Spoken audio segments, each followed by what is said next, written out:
আসসালামু আলাইকুম প্রিয় ভিউয়ার্স। বিপদ যেন কাটছেই না আমার, এত বিপদ কেন জানি না। একদিকে রান্নাবান্না ঠিকঠাক করে খেতে পারতেছি না, গ্যাসের সংকট বাংলাদেশে। আমরা যারা ঢাকায় থাকি আমাদের তো মহা বিপদ। লাকড়ি চুলা থাকলেও ফ্ল্যাট বাড়িতে রান্না করে খাওয়া যায় না, নিরুপায় হইয়া পাগলের মতো করতে হয়। এই যে গ্যাস স্বর্ণের চেয়েও দাম। আগে এই বোতল 1400, বড় জোর 1500 দিয়ে এই 12 লিটারের গ্যাস নিতাম। এখন এইটা 2200 টাকা দিয়ে সারা দুনিয়া খুঁজে একটা বোতল আজকে নিয়েছি। 4 দিন ধরে ইন্ডাকশনে রান্না করি, খাই কোনো রকমের। কারণ অনেক রান্নাবান্না যদি অল্প হয়ে যায় তখন আর ওই অল্প চুলায় রান্না কারেন্টে ভালো হয় না। 2 চুলায় দিয়ে গৃহিণীরা রান্নাবান্না করবে, পরিবার নিয়ে খাবে, এইটাই তো আনন্দ। তো আজকে মজা করে একটু সবজি ভাজি করব এই গ্যাসে, চেষ্টা করব খাওয়ার জন্য। এই কয়দিন ভালোভাবে খেতে পারিনি। গ্যাসের রান্না আর কারেন্টের রান্না এক না। মাটির চুলা যেমন সম্পূর্ণ আলাদা, এগুলোর ভিতরেও স্বাদের পার্থক্য আলাদা। গ্যাসে মজা হয় যেটা, সেইটা আবার কারেন্টে হয় না। এই আর কি, জানি না কার কাছে কেমন। আমার কাছে এই সোনার হরিণ গ্যাস, স্বর্ণের মতো দাম, দৌড়াছোঁয়ার বাইরে।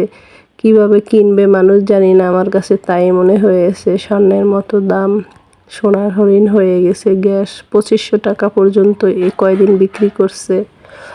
আর এখন তো আমি এই যে দেখা পেলাম, রান্না করতেছি।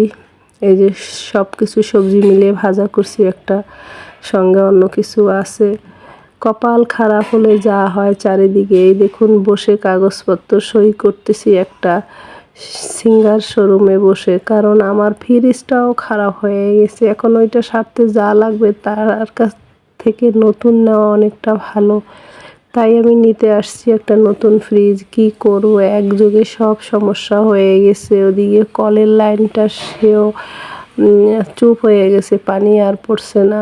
সব কিছু মিলিয়ে কেন যেন এই জানুয়ারি মাস আমার জন্য বিপদগ্রস্ত। তার ভিতরে গ্যাসওয়ালারা স্বর্ণের খনির মতো দাম বাড়িয়ে দিয়েছে। কি আর করার, বেঁচে থাকার জন্য খেতে হবে, চলতে হবে। তো ভালো একটা ফ্রিজ নিতে আসছি, পছন্দ হয়ে গেছে, তো তাই নিয়ে নিচ্ছি। মোটামুটি সাধ্যের ভিতরে, দাম যাই হোক পছন্দ হয়েছে, নিয়ে নিয়েছি। আর কি করার। ফ্রিজের যন্ত্রণা খুব খারাপ। মাছ, গোশত, তরকারি, মিষ্টি সব নষ্ট হয়ে গেছে আমার। কারো ফ্রিজে যে একটু রাখবো, পাশের ফ্ল্যাট বা কোথাও, তারা বলে তাদের জায়গা নেই। তারপরও একজন আমাকে কিছু মাছ রাখতে দিয়েছিল, ভালো মানুষ তারাও। আর বাকি 2-3 জনের কাছে মাছ তরকারি যা ছিল রাখতে চেয়েছি অল্প অল্প করে, কিন্তু দেয় নাই, বলে আমাদের জায়গা নেই। কি আর করার, অপেক্ষা আর মানছিলাম না। 2 দিনের মধ্যেই নিয়ে আসছি। কারণ ঘরে ঘরে ফ্রিজ না হলে কারোই চলে না। শহরের বাড়ি, সব কর্মব্যস্ত, রান্না খাওয়া দাওয়া লাগবেই লাগবে।